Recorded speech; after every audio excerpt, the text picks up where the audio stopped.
ढोलकपुर में ठीक रात के 8 बज चुके थे। जैसे ही घड़ी की सुई 8 पर आई, एक अजीब सी हलचल शुरू हो गई। पूरे गांव में रोज की तरह एक साथ कई घरों की डोरबेल बजने की आवाज गूंजने लगी। टन टन, ये आवाज डर पैदा करने वाली थी। वैसे ही सभी लोग जल्दी जल्दी अपने घरों के दरवाजे अंदर से बंद कर रहे थे।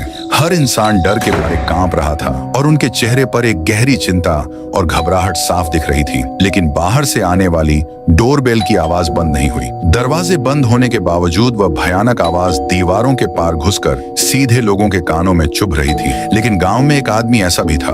उसका नाम था बीरबल। बीरबल इस लगातार और चीखती हुई डोरबेल की आवाज से बुरी तरह परेशान हो चुका था। उसका गुस्सा 7वें आसमान पर पहुंच गया था। उसने बिना कुछ सोचे समझे पूरे जोर से दरवाजे को खोला। दरवाजा खुलते ही पूरा मौसम जैसे बदल गया। एक जोरदार और तूफानी हवा का झोंका तेजी से सड़क से होता हुआ सीधा बीरबल के घर की तरफ बढ़ा।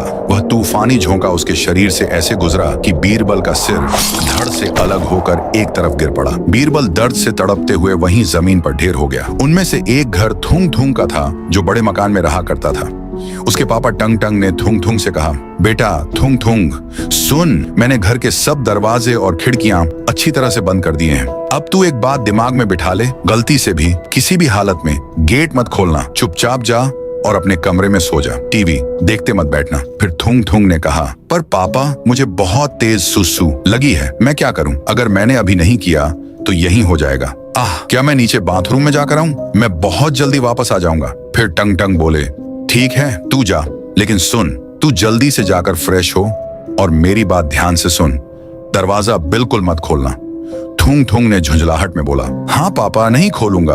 आप लोग बिना बात के इतना डरते क्यों रहते हो? मुझे सब समझ में आ गया है, मैं अब बड़ा हो चुका हूँ यार। यह कहकर थुंग थुंग नीचे के फ्लोर पर चला जाता है। बाथरूम में वह अच्छे से सुसु करके फरी होकर मेन डोर को देखता है और एक गहरी सोच में डूब जाता है। यार ये क्या ड्रामा है?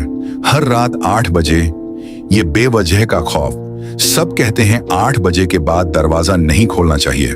साला, अब तो मैं देख कर ही रहूंगा कि आखिर 8 बजे के बाद दरवाजा खोलने पर होता क्या है। फिर क्या था, और सीधा जाकर जोर से दरवाजा खोल दिया। लेकिन वहां बाहर सड़क पर एक बड़े से बॉक्स के अलावा और कुछ नहीं था। थूंग थूंग बिना कुछ ज्यादा सोचे समझे घर से बाहर निकला और बॉक्स के पास आकर आजू बाजू देखने लगा। कोई आदमी नहीं, कोई भूत नहीं, बस एक अकेला बॉक्स। थूंग थूंग ने बॉक्स को उठाया और उसे अंदर ले जाने लगा। अंदर पहुंचकर उसने बॉक्स को टेबल पर रखा और उसे देखकर सोचता है, वाह, एक बॉक्स, किसी ने इसे यहां छोड़ दिया होगा। आज तो मजे ही मजे, इसमें कुछ तो लगता है, कहीं PS5 तो नहीं? कुछ भी हो, देखो, दरवाजा खोलने से मेरा फायदा ही हुआ।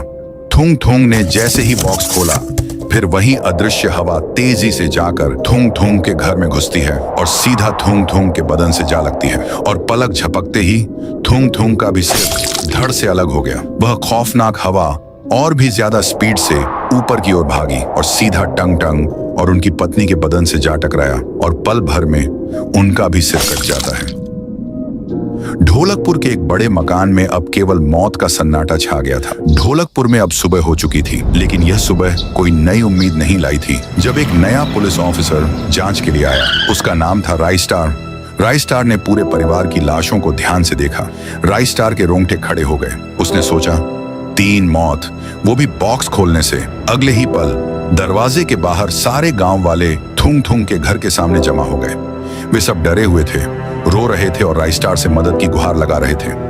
अरे सर, तुम तो कुछ करो, हम लोग तो मर जाएंगे। हम सबकी जिंदगी नरक बन गई है। रोज रात 8 बजते ही हमारा डर शुरू हो जाता है। सर, ये कोई इंसान नहीं है।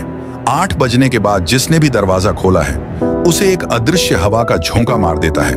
5-6 लोग मारे जा चुके हैं। तुम जैसे ऑफिसर रोज आते रहते हैं, लेकिन सब डर के मारे भाग जाते हैं। कोई कुछ नहीं करता। बस तुम ही हमारी आखिरी उम्मीद हो बेटा, हमारी रक्षा करो। राइस्टार ने वचन देते हुए गर्व से कहा, गांव वालों, मैं तुमसे वादा करता हूं, मैं तुमको इस समस्या से छुटकारा दिलाऊंगा। यह मेरा कर्तव्य है और यह मेरा वचन है।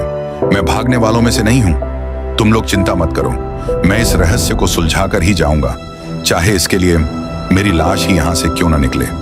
राइस्टार का साहस और चुड़ैल का सामना ठीक रात के 8 बजे बजते ही वही चिर परिचित दहशत भरी डोरबेल की आवाज पूरे गांव में एक बार फिर गूंज उठी। लोग रोते हुए दरवाजे बंद कर रहे थे। उनके चेहरे पर वही पुराना डर था, लेकिन राइस्टार नहीं डरा। वह सीधा मेन डोर की तरफ बढ़ा और दरवाजा खोला। बाहर सड़क पर वही बड़ा रहस्यमय बॉक्स रखा हुआ था जो थूंग थूंग को मिला था। राइस्टार ने मन ही मन सोचा, अरे ये तो वही बॉक्स है, बिल्कुल वही जिसे मैंने वारदात की जगह पर देखा था, और थूंग थोंग इसी के वजह से मारा गया था। अभी देखता हूं कि तुम क्या करते हो। ये सोचते हुए राइस्टार बॉक्स के पास गया और उसे उठा लिया। वह जानता था कि वह खतरा मोल ले रहा है, लेकिन उसने हिम्मत नहीं हारी। वह बॉक्स को घर के अंदर ले आया। राइस्टार ने टेबल पर बॉक्स को रखा और उसे सीधा खोल दिया।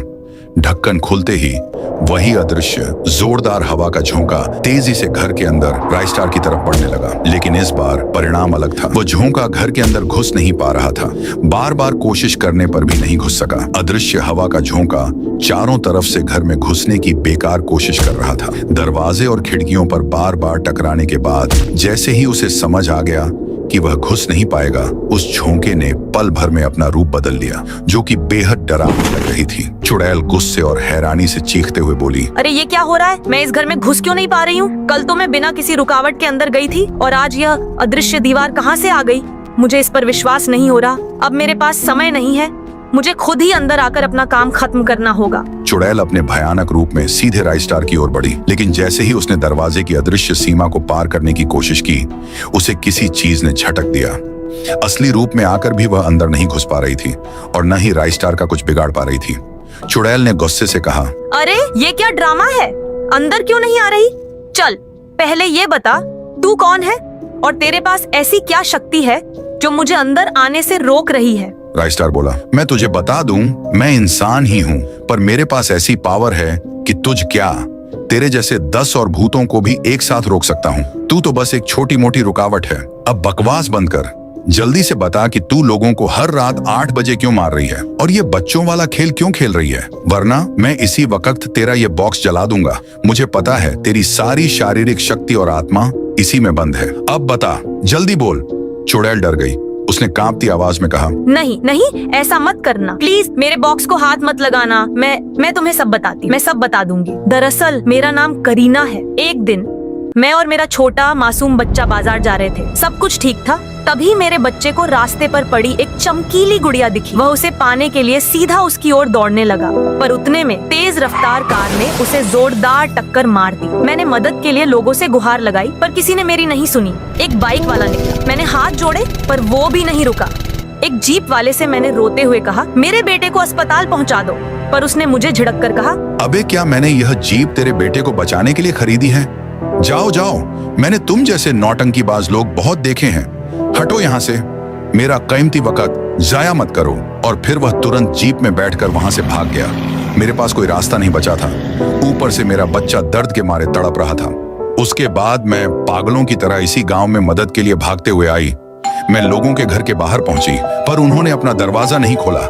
मैंने लगातार दरवाजा खटखटाया। कुछ देर बाद किसी तरह एक आदमी ने दरवाजा खोला। मैंने उसको रोते हुए कहा, मेरा बच्चा दर्द के मारे चिल्ला रहा था, मैं आपसे अपने बच्चे के जान की भीख मांग रही हूँ। पर उसने मुझे यह कहते हुए भगा दिया, अरे तू चली जा यहाँ से, मुझे कोई पुलिस वाले इसके लफड़े में नहीं पाड़ना, मैं फालतू के झंझट में नहीं फंस सकता। फिर उसने मुंह पर दरवाजा बंद कर दिया। उसके बाद मैंने हर घर के दरवाजे खटखटाए। किसी ने मुंह पर दरवाजा बंद कर दिया तो किसी ने बाहर से ही मदद करने से इनकार कर दिया। जब मुझे कोई मदद नहीं मिली, तब मैं रोती हुई वापस अपने बच्चे की ओर भागी। कुछ देर बाद मैं उस तक पहुंची, पर अब बहुत देर हो चुकी थी। मेरा बच्चा तड़प तड़प कर मर गया। इस गांव के लोगों ने उसकी एक चीख भी नहीं सुनी। मैं बच्चे के जाने के गम में पूरी तरह टूट गई और सदमे में मैंने पुल के ऊपर आकर पूरे गांव को बद्दुआ दी। ओह ढोलकपुर के बहरे और पत्थर दिल के लोगों, तुम सब ने मेरी और मेरे मासूम बच्चे की चीख को अनसुना किया। मैं तुम्हें श्राप देती हूँ, अब से हर रात ठीक 8 बजे मैं एक अदृश्य खतरे के रूप में तुम्हारे दरवाजे पर आऊंगी। तुम सब डर के मारे अपने दरवाजे बंद कर लोगे और जिसने भी उस वक्त स्वार्थ या डर को छोड़कर दरवाजा खोलने की हिम्मत की, उसे वही तड़प मिलेगी जो मेरे बच्चे को मिली थी। उसके बाद मैंने ब्रिज के ऊपर से कूदकर अपनी जान दे दी। इसी वजह से मैं लोगों को मारती हूँ। उन्होंने मेरे बच्चे को मरने दिया, अब मैं उन्हें उसी दर्द का एहसास कराती हूँ। इंसानियत की जीत चुड़ैल करीना की दर्दनाक कहानी सुनकर राइस्टार की आंखें नम हो गईं। राई स्टार ने तय कर लिया कि वह करीना की आत्मा को शांति दिलाकर ही रहेगा। अगले ही दिन पूर्णिमा की रात ठीक 6 बजे गांव वाले उस सूखे पेड़ के पास जमा हुए। राई स्टार भी वहां मौजूद था। राई स्टार ने उस सूखे पेड़ के चारों ओर काफी सारी मोमबत्तियां लगाईं। गांव वालों ने मोमबत्तियों की रोशनी में जमीन पर झुककर रोते हुए अपनी गलती मानी और करीना के बच्चे से माफी मांगने लगे।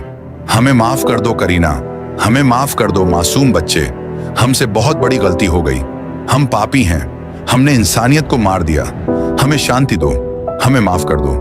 ओह करीना, हम कितने बेरहम थे। जब तुम्हारे बच्चे को हमारी जरूरत थी हमने अपने दरवाजे बंद कर लिए। हम अमीर जरूर थे पर दिल के बहुत गरीब थे। हम तुम्हारे दर्द को समझ नहीं पाए, हमें माफ कर दे। गांव वालों के सच्चे पछतावे और रोने की चीखें उस रात की हवा में गूंजने लगी। तभी एक अलौकिक आवाज सुनाई दी। सुनो। सबने ऊपर देखा। वह कहने लगी, मैं अब तुम सबको माफ करती हूं, लेकिन तुम सब वादा करो कि अगली बार से मेरे जैसा बर्ताव कभी नहीं करोगे। तुम सब हर जरूरतमंद की मदद करोगे, चाहे वह रात के 8 बजे ही क्यों ना हो। और अगर तुमने मेरी इस बात का उल्लंघन किया तो याद रखना, तुम्हारा अंजाम इस बार से भी ज्यादा बुरा होगा।